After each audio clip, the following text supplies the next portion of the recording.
Hello, my friends, and welcome back. Thank you very much for being with me again today. The friendship between Iraq and the United States of America is dissipating, and it seems like Iraq, the Prime Minister of Iraq, will demand that the US coalition mission closes down. That is, he wants to kick out the Americans from the independent sovereign country of Iraq because it doesn't need the US's protection anymore. Now, I would analyze this.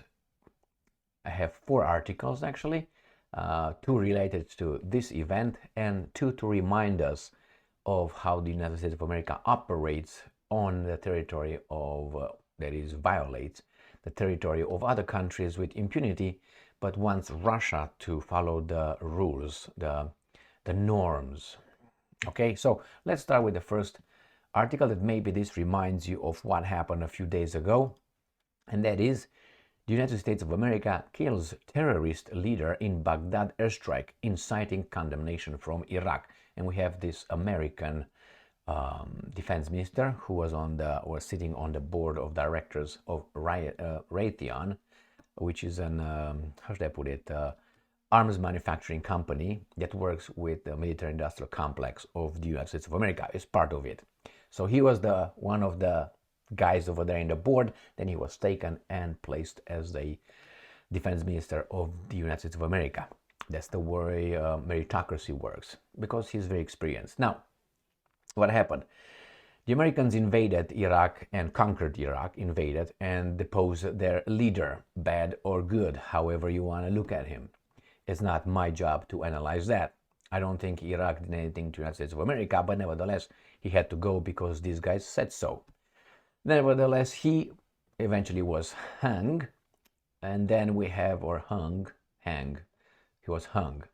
And then we said that these guys decided that we need to protect Iraq's fragile democracy and freedom that we brought to them. And therefore, we stayed over there, Again, that's a mistake. When I say we, it's actually they over there. The guys in charge of we. And they decided to stay over there, They decided to stay over there since then and protecting the valuable resources that Iraq has, which is oil. And then they did the same thing in Afghanistan and then in Syria, where they're still sucking the oil of Syria. So now they tell us that they tell us that they killed one terrorist leader. Right? If tomorrow they tell you that they killed one bad person, how would you know that I was a bad person? You would never know. So the same, if they announce that they did something to you, and I will hear about it, I can't verify that you were one of these guys that they claim you were or not. Okay? They can claim whatever they want, and you will never be able to verify that. Therefore, they can pinpoint to whomever they want to say, that guy is a bad dude, we had to eliminate him. I don't like that kind of proposition. Now, they say they did this, what's in this article, in Baghdad, because our troops were attacked so many times by some Iranian-backed groups, therefore in Iraq. Not by, it's other people from outside active in Iraq, which is a fact, and they want the US troops out, which are actually occupying. Now, this is going to be a test to see if the United States of America will say, yeah, man, this sovereign country, independent democratic of Iraq, wants us out. We're going to leave, man. That's how we are. Or they're going to say, no, there's a lot of terrorism around here, and we want to make sure that this doesn't spread, and we're going to protect the world, including you, American citizens. So it's going to be the bullshit. And all of a sudden, we're going to find out that actually, they got a condemnation from Iraq. Iraqi government and system will be considered corrupt overnight, and they will be considered working for Iran. Right? Accusations. Can you verify? No. Who cares? They have the muscle. They do whatever they want. So this is the first article. We just are the victims because we are in the right place to bring freedom, democracy, love, and bullshit. So this is the first one. The next article I have with Iraqi prime minister who says Iraq prepares to close down US-led coalition's mission. So how long before this guy is going to change his mind, this guy right here, or he's going to be deposed or removed, or we're going to find out that he's a this and he is that and he is not a good guy, therefore no confidence vote on this guy, he's out, and we're going to put our Donald Tusk from Poland, or a Zelensky Stein would work even better. But it seems like it's the fad these days, and not only, but people see, and that's the problem. People see. So we'll see if Iraq decides to close down, how much power really they have to do it. And I guarantee the United States will not say, well, they don't want us anymore, we leave. I guarantee you that's not going to happen. Why? Because the main goal is Iran. And Iraq is next to Iran. Without Iraq, what are they going to do? Attack through Syria? Or to what? Through they're going to try through what? Afghanistan no more. Pakistan going to go all over? Nah. Or Turkey maybe. Oh man. Anyway, let's go back to this article. The Iraqi government is forming a committee to prepare the closing down of the US-led international coalition's mission in the country. Prime Minister Mohammed Shia al-Sudani's office said on Friday. You're out, Sudani. Sudani's statement came a day after a US strike killed a militia leader in Baghdad, prompting anger among Iran-aligned groups, which demanded the government end the presence of the coalition in Iraq. So now they tell us, as I said before, I didn't read the article, but I know how the garbage works.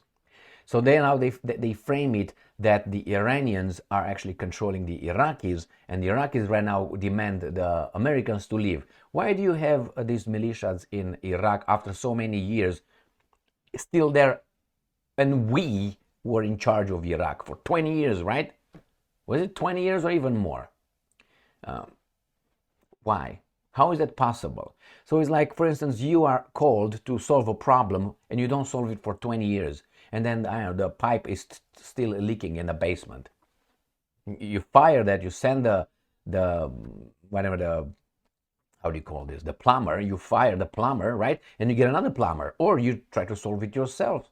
In this case, no, it's Iraq. We protect Iraqi people from the Iraqi government that we brought democracy to, because this was hijacked by the enemy Iran, our enemy Iran. Actually, not our enemy, their enemy. You know who there is, right? The perpetual victims, their enemy, and they want to solve their problem with our. That's been happening for at least 50 years. In the Middle East. That's why we have so much peace over there. Anyway, and it says, government is setting the date for the start of bilateral committee to put arrangements to end the presence of the international coalition forces in Iraq permanently. Really? That's not going to happen. The committee would include representatives of the military coalition, a government official said. So you have more than Americans. The U.S. military launched Thursday's strike in retaliation against recent attack on U.S. personnel, the Pentagon said. See, self-defense. The United States has 900 troops in Syria, illegal. What's this? Reuters. So why don't they mention reality? Can you I wonder. I don't wonder. Do you know why? Right here, that should be said illegally deployed, because those guys were never invited in Syria by the legitimate, under the United Nations, leader of Syria. Out. How did you come over there? Well, defending you and I and protecting the world against terrorism. And 2,500 in Iraq on a mission, it says, aims to advise and assist local forces trying to prevent a resurgence of Islamic State. So these guys are going to be there forever because they're preventing. And you can't prevent it because we know you can't. But you can't know that we can't prevent. Only we know that you can't prevent it. Which in 2014 seized large part of both countries before being defeated. By whom? By the Russians? No. We won. Iran-aligned militia groups in Iraq and Syria. How do you still have these guys after 20 years? Don't you think, Mr. Plumber, that after 20 years that pipe in the basement should be fixed and not leaking anymore? No, we're still working. We're still making sure that it's not gonna leak more.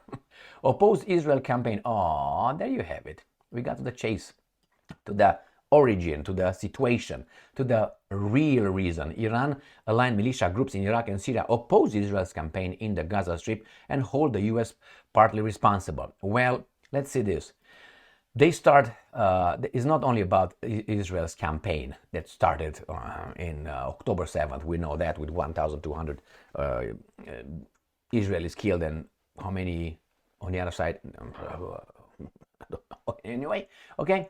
It didn't start then, but they start the chronology of events only from when they like it, which is Israel campaign, and then hold the US partly responsible. Well, the United States of America was the boss, the sheriff in town for 30 years, 30 years, 30 years in the Middle East. The Soviets were out. The Chinese were nowhere to found. So who was in the Middle East? Iran. All right, so you guys have 30 years, and what did you do? Ended up with what? Ended up with October 7. The same with the plumber. If you're the plumber is still leaking, or more than that, what happened on October 7th under your watch. So I think you show your impotence. Now, it says Soudani, the prime minister, has limited control over some Iran-backed factions whose support he needed to win power a year ago, and who now form a powerful bloc in his governing coalition. So I told you right here, they attached Iran with this guy. It's under control. We're going to topple this guy. We did it in we did it in and we did it in one more time. We're experienced, my friends. They are experienced. And I'm quoting, we stress our firm position in ending the existence of the international coalition after the justifications for its existence has ended. It's not you, Soudani, because Soudani says that. Well, it's not for you, Soudani, to determine that. It's when we say we leave. Soudani was quoting as saying in the statement, Islamic State claim responsibility, boop, boop, boop. Now, I'm not done. I still have 2 articles over there. Actually, 3 articles over there. Maybe 2. 2 articles over there. Let me see. 2 articles. And not only. The United States plays like this. First, it's the United States forcefully marries someone, a partner, a woman. So it's like a man marries forcefully a woman, invades her privacy, and then keeps her, moves into her house and stays over there and does what a man would do with a woman. And then she doesn't love him, but he will force her to love him, which you know how possible that is. On the same time, he stays in the home. And now the woman wants a divorce because it was an illegal marriage, and she wants to get this guy out of the house. What do you think the guy will do? Unless the guy got other locations where he's found other women that he can do the same thing to, which plenty of, he's gonna stay or leave. Still oil in Iraq. Iran is still over there. Israel is still over there. So yep, they're not gonna leave. He is not going to leave. They bought their love with this. And then I say, well, I'm protecting you here. I don't need protection. You don't know what you need. I tell you what you need because I love you. All right. Remember, Iraq is supposedly an independent sovereign country. These guys shoot wherever they want because they defend, they protect. But let me show you another article coming from last year that I covered right here. Reuters. August 2nd, 2022. U.S. kills Al-Qaeda leader Zawahiri in Kabul drone missile strike. Now, Kabul is not in California or Mississippi. Kabul is in Afghanistan. Okay, so remember in 2022, the US forces were not there anymore. I'm not talking about if that guy was a bad guy or a good guy. I'm not talking about that one, but that's an assassination. That guy should be brought in front of a court, international court, like the Nuremberg trials. And then, you deal, that's the way we deal. No, CIA, because it's not only the United States, is actually CIA drone strike kills Al-Qaeda leader. They tell us they killed that guy in Afghanistan. So you tell me, my friends, how is that fitting with you? When someone in the Pentagon and White House determine that you are a bad person, they are entitled to do that to you. You say, well, they couldn't reach him. So that's what you do? If you say yes, how about, let's say, Iran determines that some people in the United States of America, like you, are bad people. And that means they can't reach you and extradite you. Therefore, they're going to apply the same CIA treatment. Would that be legitimate? Don't tell me they can't say, hey, there's a bad dude over there that we designate as a terrorist. Do you think that, like, for instance, some politicians and bureaucrats in the United States of America are not considered by Iran or other countries as being bad dudes that they would like to bring in front of the justice? I guarantee you they are. So therefore, if you're entitled to do that, that means they're entitled to do that, because they determined that that guy's a bad dude, and they said, I'm going to do it with a drone violating another independent sovereign country's airspace and kill this guy. What is that? The same thing they do in Syria. Syria is an independent sovereign country by United Nations standards. It's not me saying that just because I say it. And these guys operate over there and they defend terrorism. Who appointed you to do that? Who assigned you that job? You don't need to. You know who assigned me? This. As long as I still have this and you don't, the rule-based world order goes, because in the rule-based world order these guys are talking about garbage, that's written over there with big letters, capital letters. We can do whatever to whomever, whenever we want, and how big we want it, okay? To whomever we want, because we identify ourselves as good, actually the best. And we identify whomever we want, whenever we want, is convenient, as enemies. But hey, this is only working one way. Only I can apply this rule. You cannot. And nobody, unless they determine. They can also apply it, and we have no say in that. All right, that's another state that can do that. Anybody else will have to ask the United States of America. All right, my friends, do you think these guys are going to leave? No. Do you think that guy is going to be, the prime minister is going to be all of a sudden ousted? Yeah. I think we're going to start a big campaign of finding out that actually he's a traitor, he's this, he likes this kind of making love and all the other pieces of information. And he's going to be probably legally deposed. Legally, but, you know, behind the scenes, you know who's using the string. Al Capone. In the name of those guys. Thank you very much for being with me again, and the interest and the financial interests that are actually ruling this country together with. Stay strong, stay smart, look for the truth, and be just.